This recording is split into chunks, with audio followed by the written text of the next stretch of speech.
बघा आता बाबासाहेबांनी बघा किती सुंदर म्हणजे असं विश्लेषण केलेलं आहे बघा. धम्माची शिकवण काय आहे तर भरपूर आहेत, परंतु आपण काही लिहून घेऊ. स्वतंत्र समाजी धर्माची आवश्यकता आहे, म्हणजे स्वतंत्र समाजाची आवश्यकता आहे. प्रत्येक धर्म हा शिरोधार्य मानण्याच्या योग्यतेचा असतोच असा नाही. म्हणजे जे धर्म जे आहेत हा प्रत्येक धर्म हा योग्य आहेत बा असं काही जरुरी नाही. आणि म्हणून धर्माच्या व्यवहारिक जीवनाशी संबंध असला पाहिजे. आत्मा, परमात्मा, स्वर्ग, नरक या बाबी नव्हे. या बाबी धर्माच्या केंद्रबिंदू नाही, म्हणजे असं बाबासाहेब स्पष्ट म्हणतात. खरा धर्म माणसाच्या अंतःकरणात असतो, धर्मशास्त्रात नाही. म्हणजे आपण प्रॅक्टिकली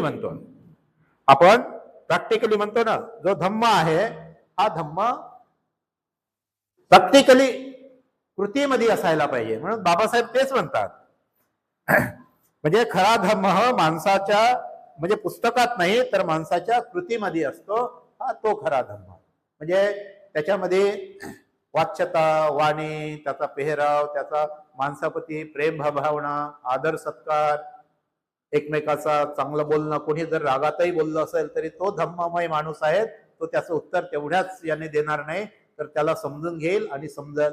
तर ही जी पद्धत आहे ही पद्धत माणसामध्ये डेव्हलप जर झाली तर तो धम्ममय माणूस होतो. बाबासाहेब ते म्हणतात, ईश्वराला धर्माचा केंद्रबिंदू बनविणे चूक आहे. आपण नेहमी शकतो हा ईश्वर हा धम्माचा केंद्रबिंदू असू शकत नाही. बाबासाहेबांनी बरोबर ते कोटेशन काढलेलं आहे. हा केंद्रबिंदू धम्माचा नाही आहे, त्याला म्हणणं म्हणजे तो अधम्म आहे. त्या प्रकारे खरा धर्म माणसाच्या अंतःकरणात असतो, धर्मशास्त्रात नाही. म्हणून आपण अनेकदा म्हणतो, आपण ह्या मूर्ती आहेत, आपण त्यांना तैलचित्र आहेत, आपण त्यांना वंदन करतो, आपण त्यांना घराच्या दरवाज्यावर लावतो आणि त्यांना नेहमी आपल्या स्मरणात राहील असं. परंतु ते फक्त ठेवायसाठी आहेत, पण त्याला कृतीमध्ये त्यांचे विचार आपल्यामध्ये येत नाही. तर अनेक लोक एकही घर सुटत नाही बुद्धिस्टांचं जिथं बाबासाहेब नाही आहे. बाबासाहेब आहेत आणि बाकीचे लागत तर महाराज, बुवा, बाबा सगळेच आहेत देवघरामध्ये, परंतु देवाऱ्यात बाबासाहेब आहे. मोठ्या ह्याच्यात मोठे मोठे म्हणजे सिरीज लावून आहेत बाबासाहेब चित्र, परंतु घरात अंधश्रद्धा. तर एक म्यान में दो तलवार नाही राहती. तशा प्रकारचे एकाच घरी एका माणसाच्या विचारामध्ये, त्यांच्या बुद्धीमध्ये जर बाबासाहेबही असेल आणि इतरही म्हणजे बाबा असेल, म्हणजे जे अनैतिक म्हणजे ईश्वरीय असेल, म्हणजे ते ईश्वरीय असेल, चमत्कारिक असेल, दैवी शक्ती आपण त्याला मानतो, ती जर माणसामध्ये जर क्षमता जर असेल तर ते खऱ्या अर्थाने धम्माला बळकटी मिळू शकत नाही असं बाबासाहेब म्हणतात. माणूस आणि नीतिमत्ता हा धर्माचा केंद्रबिंदू असला पाहिजे. असे असेल तर तो धर्म भोळेपणाचा कळस ठरेल. म्हणजे धर्म हा नीतिमत्ता आणि माणसाच्या नीतिमत्तेचा केंद्रबिंदू, आपण ते शिकवलं भक्तीने आपल्याला, नेहमी आपण शिकत आहोत. नीतिमत्ता हा ईश्वराच्याही वरती, म्हणजे धम्मामध्ये माणसाचं स्थान जे आहे, मनुष्याचं स्थान आहे, ईश्वराही पेक्षा मोठं आहे असं सिद्ध होते आहे. आणि हे जर नसेल तर तुम्ही खऱ्या अर्थाने धम्ममय नाही असा त्याचा अर्थ होते. म्हणून धम्मामध्ये बाबासाहेबांच्या दृष्टिकोनातून जर आपण विचार केला तर ईश्वराचं स्थान नगण्य आहे. चमत्कार आत्म्यावर बिलकुल विश्वास नाही आणि त्याचं स्थान उच्च कोटीचं आहे, ईश्वराच्या बरोबरीचं आहे. म्हणून तो धम्म आपल्याला असा धम्म हवा आहे. केवळ नीतिमान जीवनाचा आदर्श असून उपयोग नाही. तेव्हा धर्मापासून आपण देवाला वजा करतो तेव्हा तो पोकळी नैतिक आचरणाने भरून काढली पाहिजे. बघा, केवळ नीतिमत्ता जीवनाचा आदर्श असून उपयोग नाही. माझ्यामध्ये नीतिमत्ता खूप आहे, नीतिवान आहो, सगळ्या गोष्टी मी चांगल्या करतो, पण तो त्याच्यावरच म्हणजे विसंबून राहता कामा नये. तर धम्मामधली जी पोकळी जी आहे, पोकळी म्हणजे हे सांगायचं मी नीतिवान आहो पण मी काहीच करत नाही. म्हणजे धम्मामध्ये बुद्ध म्हणतात ना, श्रेष्ठ माणूस कोण, 4 जोड्या करतात ना, म्हणजे 4 कपल आणि कसे कसे समाजामध्ये व्यक्ती असतात. तर बाबासाहेब सुद्धा त्याच गोष्टीला पुष्टी देतात माझ्यामध्ये नीतिमत्ता जर असेल, सगळे नीतिमत्तेनं ओतपोत आहोत, मी कोणासोबत व्यवहार चांगला करतो, कोणाला खोटं बोलत नाही, कोणाला नाडवत नाही, काहीच नाही, परंतु माझी नीतिमत्ता जर समाजाच्या कामी येत जर नसेल तर ते सुद्धा एक पोकळ नीतिमत्ता आहे, असं बाबासाहेब म्हणतात. म्हणून माझ्यामध्ये जे नीतिमत्ता जर असेल तर माझी नीतिमत्ता आणि माझी जी वैचारिक बैठक आहे ते समाजाच्या कामी आली पाहिजे, समाजाच्या उपयोगी आलीच पाहिजे, नाहीतर ते पोकळ आहेत, असं बाबासाहेब म्हणतात. धर्माचे कार्य समाजाची पुनर्रचना करणे आणि समाजाला सुखी बनविणे हे आहे. विश्वाचा उगम आणि अंत शोधणे हे धर्माचे कार्य नाही. बघा, धर्माचे कार्य समाजाची पुनर्रचना करणे आणि समाजाला सुखी बनवणे, समाजाला दुःखापासून मुक्त करणे, म्हणजे हे धम्माचे हे केंद्रबिंदू आहेत. एका माणसाने दुसऱ्या माणसाला त्याला त्याच्या जाळ्यातून काढणे, माणूस माणसाच्या कल्याणासाठी धावून जाणे. परंतु आपण धर्माचा केंद्रबिंदू जर असं म्हटलं का ईश्वर आत्मा शोधत जर राहिलो, तो धर्माचा केंद्रबिंदू नाही, हा पोकळ गोष्टी आहेत. आणि म्हणून बुद्धाच्या पूर्वी जे लोक म्हणजे जे शोधत होते तर काय शोधत होते? ईश्वर, हे सृष्टी कशी निर्माण झाली, सृष्टी कोणी निर्माण केली, सृष्टीचा उगम कसा झाला, सूर्य काय आहे, चंद्र काय आहे, म्हणजे हे कुठेतरी एक भ्रमिष्ट करणारे जे वलय होते ते शोधत होते. आणि बुद्धाने जे सांगितलंय, बाबासाहेब तेच म्हणतात, ह्या गोष्टी जर असेल तर ह्या गोष्टी पोकळ गोष्टी आहेत, म्हणून त्या याच्यामध्ये आपण पळायचं नाही आहे. दुःखाचे मूळ परस्पर विरोधी हितसंबंध आहे.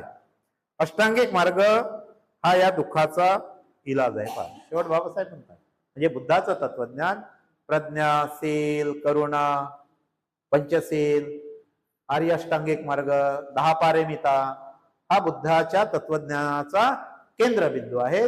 आणि हा केंद्रबिंदू अजूनही समाजाला पाहिजे त्या प्रमाणामध्ये न कळल्यामुळे समाज दुःखी आहे, समाज भयभीत आहे, समाज म्हणजे भ्रमिष्ट आहे.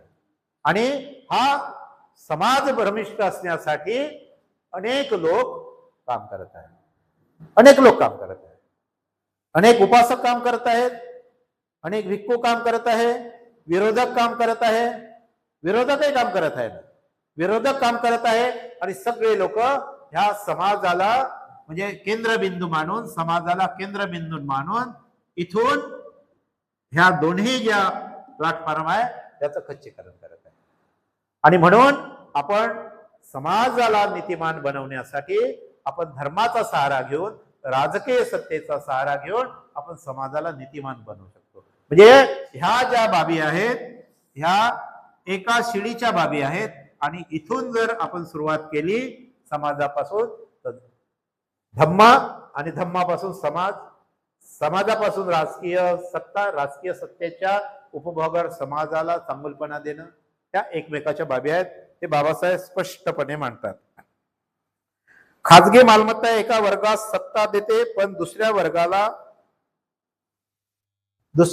हाती भिकेची कटोरी देते. बघा, म्हणजे राजकीय सत्तेवर निर्माण झालेली, म्हणून बाबासाहेब म्हणायचे बघा, म्हणजे राजेशाही संपली, राजेशाही होती तर काय होती, राजाचा हुकूम चालत होता. खाजगी मालमत्ता एका वर्गास सत्ता देते तर दुसऱ्या वर्गाच्या हाती भिकेची कटोरी देते. आणि त्या परीनं देशाची वाटचाल त्या परीनं होत आहे. म्हणजे आपण जर म्हणू ना, देशाची वाटचाल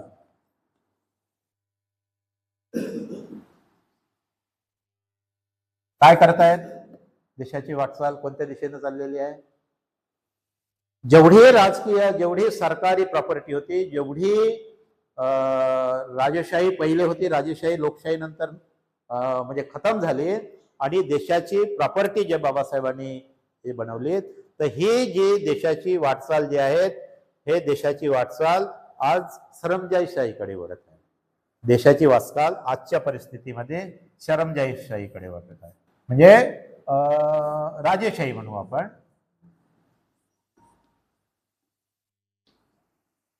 राजेशाहीकडे म्हणजे कसं आहे, बाबासाहेबांनी एक स्वप्न बघितलं होतं. बाबासाहेबांनी स्वप्न काय बघितलं होतं की मी ही बाब केंद्रबिंदू बाबासाहेबाची होती आणि ही बाबासाहेबाची केंद्रबिंदू कुठून निर्माण झाली बाबासाहेबांच्या मनामध्ये? बुद्धाच्या लोकशाहीमधून. आणि बुद्धाच्या लोकशाहीमधून, परंतु बुद्धाच्या वेळेस 2500 3000 वर्षाचा काळ आणि नवा काळ, आजचा काळ बाबासाहेबांचा 20वे शतक, तर याच्यामध्ये जो फरक होता तर त्या फरकामध्ये बाबासाहेबांनी आपल्या बुद्धिमत्तेच्या जोरावर आणि आजच्या परिस्थितीमध्ये लक्ष केंद्रित केलं. आणि म्हणून बाबासाहेबांनी इतिहासातले आंदोलन केले नाही. आंदोलन कोणते केले बाबासाहेबांनी? काळाराम मंदिराचा सत्याग्रह केला, चौदार तळ्याचा सत्याग्रह केला 30ला 20ला मार्च आणि त्या काळामध्ये. तर त्या 10 वर्षाच्या काळामध्ये बाबासाहेबांनी काय जर केलं असेल तर स्वतःचं नेतृत्व प्रोड्यूस केलं बाबासाहेबांच्या जीवनामध्ये. कारण एखादी माणूस आज पाहतोय, मंत्री बनायचं असेल, एखादी वडील मंत्री असेल, कोणी पटकन त्याच्या मुलाला मंत्रीपद मिळून जातं, आमदाराची सीट मिळून जाते. परंतु समाजामध्ये तुम्हाला नेतृत्व डेव्हलप करायचं जर असेल तर नेतृत्व डेव्हलप करण्यासाठी तुमचे लाईफचे 40-50 वर्ष निघून जाते. 40-50 वर्ष निघते. डॉक्टर बाबासाहेब आंबेडकरांना 30 वर्षापर्यंत म्हणजे 91 पासून तर शिक्षण आणि त्याच्यानंतर स्वतःचं समाजाप्रती नेतृत्व सिद्ध करण्यासाठी उर्वरित 20 ते 30 वर्षाचा काळ लागला. 1920 ते 30 असे 10 वर्षाचा काळ लागला. 20 पर्यंत तर बाबासाहेबांचं एज्युकेशन झालेलं आणि ते उच्च कोटीचं एज्युकेशन, उच्च कोटीचं एज्युकेशन बाबासाहेबांचं झालं. आणि बाबासाहेबांचं नेतृत्व हे 10 वर्षामध्ये, आणि बाबासाहेबांनी जे आंदोलन, 2च आंदोलन राबवले. आज आपण अनेक आंदोलन राबवतात, हे मोकळे करा, ते आम्हाला द्या, ते आम्हाला द्या. म्हणजे आमच्याकडे राजकीय सत्ता नाही, आमच्याकडे कोणतेच पॉवर नाही आणि तुम्ही फक्त बुद्धिस्ट माणूस हा देणारा होता. आपण इतिहास जर पाहिला तर नेहमी त्याचा हात वरती राहायचा देण्यासाठी. आज बुद्धिस्टांचा हात मागणारा, खाली हात आहे. आणि खाली हात काऊन आहे? आम्ही इथे कमजोर आहोत, समाज कमजोर झाला, विघटन झालेलं आहे, धर्मामध्ये निपुणता पाहिजे, सत्यनिष्ठता पाहिजे, ते राहिलेली नाही आहे. आणि त्याच्यामुळं ही जी पोकळी आहे ही खूप मोठी पोकळी निर्माण झाली. आणि बाबासाहेबांनी लोकशाही दिली, लोकशाहीच्या बळावर हे सगळं निर्माण करायचं होतं, लोकतंत्र.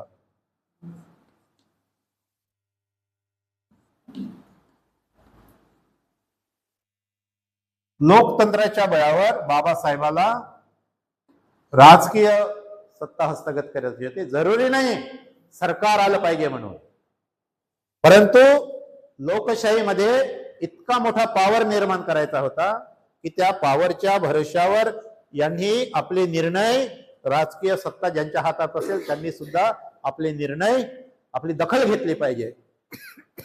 ही बाब बाबासाहेबांना अपेक्षित होती. हा, परंतु काय झालं, इकडे लोकांचं आता बिलकुल लक्ष नाही आहे, ह्या बाबीकडे लक्ष नाही आहे. म्हणजे बाबासाहेबांनी दिशानिर्देश केलं होतं, त्यात बाबासाहेबांना अनेक माहित होतं, बाबासाहेबांना आंदोलन चालवले असते. आता बुद्धगयेचं आंदोलन चालू आहे, नाही चालवायचं आंदोलन अशातला भाग नाही, आंदोलन केलंच पाहिजे. पण बाबासाहेबाला काळाराम मंदिराचं आंदोलन, महाडच्या चौदार तळ्याचं आंदोलन आणि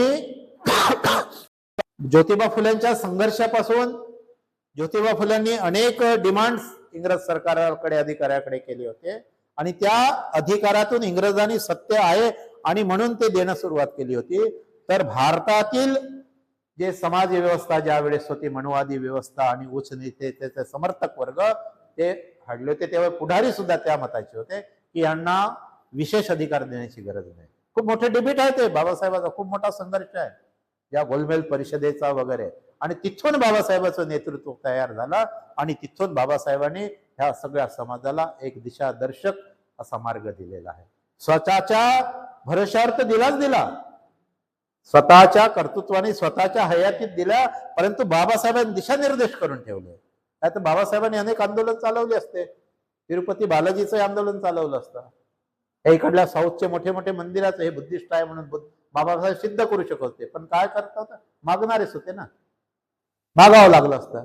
परंतु न मागताही बाबासाहेबांनी तुम्ही ह्या दिशेनं वाटचाल करा, तुम्हाला ऑटोमॅटिक मिळणार.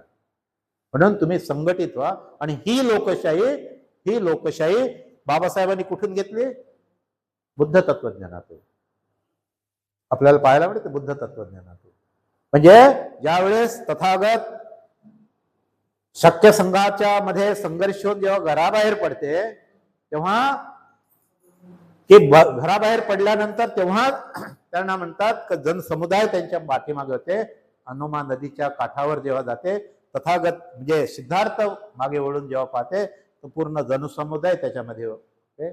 तर काय म्हणतो सिद्धार्थ, माझ्या पाठीमागे कोठवत नेणार, मी हरणारा माणूस आहे, माझा पराजय झालेला आहे. मी जर माझा विजय झाला असता, माझ्या पाठीमागे जर बहुमत असतं शक्य संघामध्ये, तर मी जिंकणारा असतो, तर आज मी गृहत्याग केला नसता. मी हरणार आहो आणि हरणाऱ्यामुळे मला सजा झाली, आणि म्हणून मी एक मार्ग काढला, मध्य मार्ग काढला, आणि मी गृहत्याग करून चाललो. नाहीतर निकष कसे होते? बहिष्कृत करा फॅमिलीला, त्यांची संपत्ती जप्त करा, फाशी द्या. म्हणून सिद्धार्थ म्हणतात की तुम्ही जा, आणि ज्या कारणासाठी माझा पराजय झाला, माझ्याकडे अल्पमत होतं, बहुमत नव्हतं, आणि तो संदेश सिद्धार्थाचा आहे, तो बाबासाहेब लोकतंत्रामध्ये देते आहे. आम्हाला समजूनच नाही राहिलं, समाजाला समजून नाही राहिलं. समाजाला काऊन नाही समजून राहिलं? समाज इकडे आहे, म्हणजे भय आहेत, स्वार्थ आहेत, चमत्कारामध्ये अर्धा लोक चमत्कारामध्ये आहेत, ईश्वर शक्तीच्या पाठीमागे आहेत. काही लोक जे समजते आहेत त्यांना लोभामध्ये घुरपटलेला आहे, तर यांच्या समाजामध्ये तर काहीच पॉवर नाही आहे. मी ह्या विरोधीच्या गटात जाईल तर मला खूप काही मिळेल, आणि हे इतिहासामध्ये नमूद आहे. आज जी विरोधकाची षडयंत्र नीती जे चालू आहेत, हे षडयंत्र नीती त्यांनी डेव्हलप केलेलं नाही. याच्या पूर्वी जे आहेत ना, पूर्वीच दिसते आहे, अनेक ठिकाणी दिसते आहेत. म्हणजे त्याचं जर आपण विश्लेषण आणखी पाहतो म्हटलं ना, तर पहिली धम्मक्रांती जे बुद्धाने जे धम्मक्रांती केली, आणि ह्या सगळ्या बाबी बुद्धाने ज्या दिलेल्या आहेत, त्या लोकतंत्र बुद्धाने दिलं, बाबासाहेबांनी ते म्हणजे 2,500-3 हजार वर्षानंतर बाबासाहेबांनी लोकतंत्राला मध्ये, आणि हे लोकतंत्र तुम्ही ते हातात घ्या, तुम्हाला मताचा सोबत अधिकार दिला. परंतु हे आम्हाला कळूनच नाही राहिलं. आणि का कळत नाही? तर आमच्यामध्ये धर्माच्या नावावर इकडे आहेत, आणि राजकीय सत्तेच्या नावावर लोभ, पद, प्रतिष्ठा, सन्मान हे आहे. प्रतिष्ठेच्या मागे लागलेले आहे, आणि प्रतिष्ठा आहे, आणि त्याच्या पाठीमध्ये धन आहे, म्हणजे लोभ आहे. आणि तो व्यक्ती मग समाजाला गुमराह करतो आहे, समाजाला गुमराह करतो, आणि समाज मग याला भरपूर मिळतो, आणि समाजाला थोडासा देतो, समाज गुमराह होते, आणि समाजाला गुमराह होऊन त्याच्या पाठीमागे लागतो. आणि आमची शक्ती जी आहे, जे लोकतंत्राची शक्ती विघटन होते, आणि विघटन शक्तीमधून आमच्या वाट्याला काही येत नाही. म्हणजे आमच्या वाट्याला 0 येतो, विजय आम्ही होत नाही. तर ही जी बाब आहे, ही बाब बाबासाहेबांनी केंद्रस्थानी ठेवलेली आहे. बाबासाहेबांनी ही बाब केंद्रस्थानी ठेवून हिच्यातून आम्ही एक ताकद निर्माण करू, आणि ह्या ताकदीच्या भरोशावर समाज, न बिकने वाला समाज, न टूटने वाला समाज, न बिकने वाला समाज, न टूटने वाला समाज. म्हणून ते म्हणतात ना, हे जे ऐसी पाई भीम से तूने ओट की ताकत, राजपाट दिलवा देती है ये ओट की ताकत, बिखरे हुए ओट सारे इकट्ठा करो, तुम हुक्मरान बन सकते हो साथियों, हौसला करो. आणि आमचा जो हौसला जो आहे तोच नाही होत आहे. सगळे लोक म्हणते, मग बुद्धिजीवी लोक म्हणायला लागते, अरे नाही नाही, आपण काही स्वबळावर येत नाही, आपण काही स्वबळावर येत नाही. हो, स्वतः करा, एक स्वाभिमान तर निर्माण करा स्वतःमध्ये.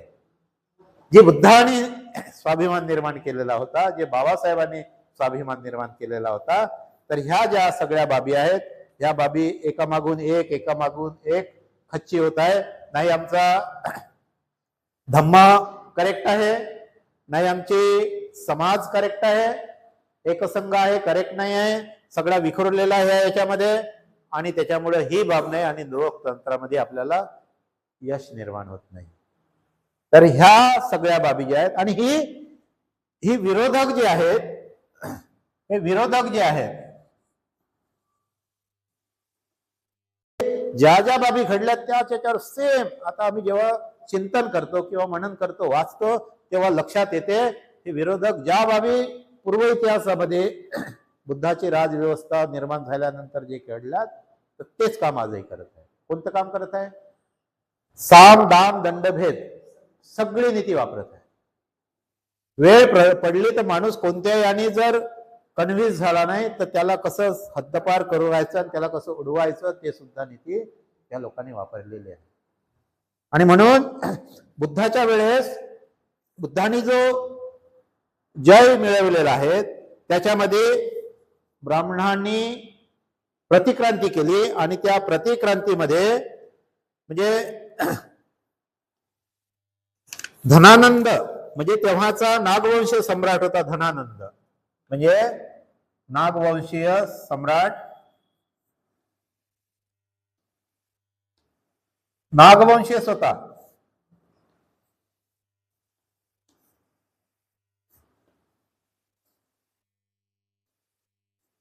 नागवंशीय धनानंद यांच्याकडे राज्य होतं. सम्राट अशोक यायचे होते, सम्राट अशोक नंतर आहे. पण ह्या धनानंदच्या काळामध्ये ब्राह्मणांनी राजकीय क्रांतीला सुरुवात केली आणि त्यांचा धनानंदाचा चंद्रगुप्त मौर्याच्या सिंहासन त्यांचा खून केला. धनानंद जे आहेत नागवंशीय राजा त्यांचा खून केला तेव्हा, आणि चंद्रगुप्त मौर्याला सिंहासनावर बसवलं.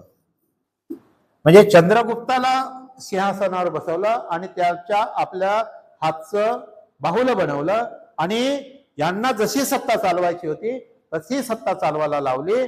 आणि बुद्धांच्या धम्माची जे बुद्धांनी धम्माच्या वातावरणामधून जे मोठे त्यांचे सैन्य होते, त्यांचे भिक्खू होते, हे सगळं जे होतं एक व्यवस्था बनवून होती.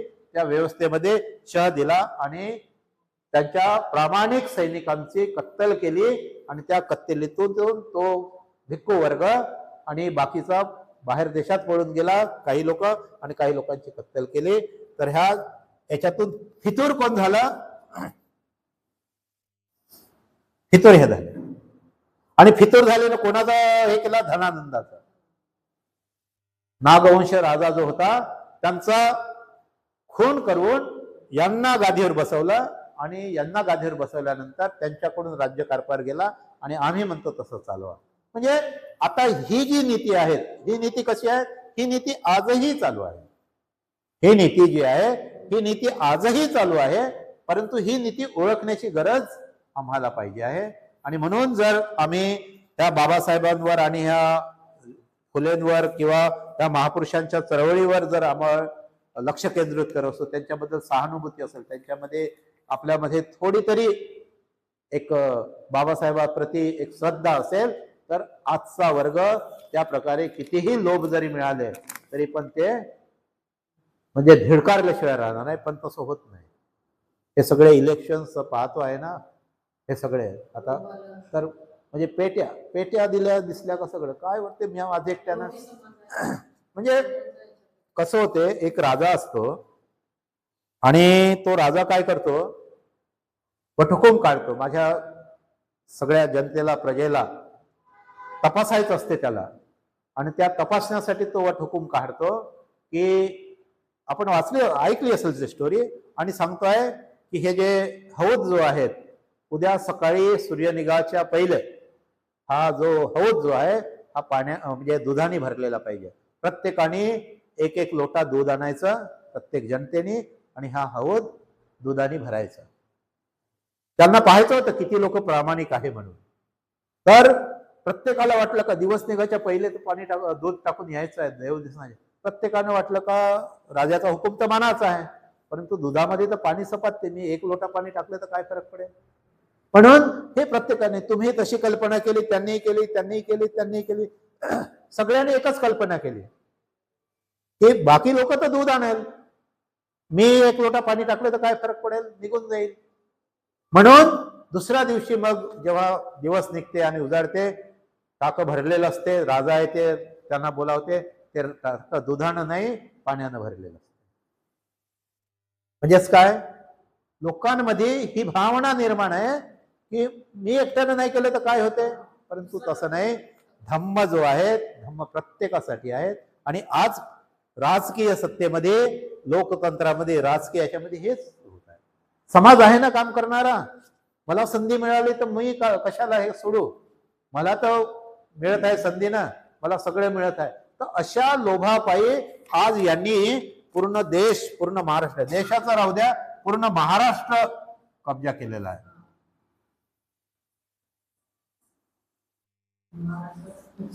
महाराष्ट्र खेडोपाडी, महाराष्ट्र जो महाराष्ट्र महाराजांचं राष्ट्र होतं, इतिहास महाराष्ट्राचं नाव महारामुळे आहे. आणि असा हा प्रामाणिक वर्ग, असा हा, परंतु आज ह्या लोकांचे तडवे चाटताना दिसते आहेत ह्या लोकांचे युवक मध्ये. आणि तो युवक समाजाला मग गुमराह करताय. आणि समाज सुद्धा मग छोट्याशा लोभापायी, तो आपला असतो, तो कोणाचा तरी नातेवाईक असतो, तो कोणाचा तरी भाऊ असतो, तो कोणाचा तरी काका असतो, आणि असं रिलेशन म्हणून तो समाजाला गुमराह करतो. मग तो समाज शेजाऱ्याला सांगतो, आणि अशा प्रकारची वाटचाल करून हा महाराष्ट्र. तर हे आपण म्हणू की राजकीय धम्म हे कुठे आहे बा, वेगवेगळ्या धम्म तर वेगळं आहे, कोणी म्हणाल तुम्ही काय सांगता बा म्हणून. परंतु जोपर्यंत हे एक कटिबद्धता हे राहत नाही, तोपर्यंत धम्म सुद्धा निपुणता धम्माला येत नाही. म्हणून धम्मापासून समाज आहे, धम्म समाजापासून राजकारण आहे, राजकारणापासून लोकतंत्र आहे, आणि लोकतंत्राला साबूत ठेवायचं असेल तर समाज हा शक्तिशाली, इमानदार, प्रामाणिक जर होईल तरच हा धम्म सुद्धा टिकून राहील.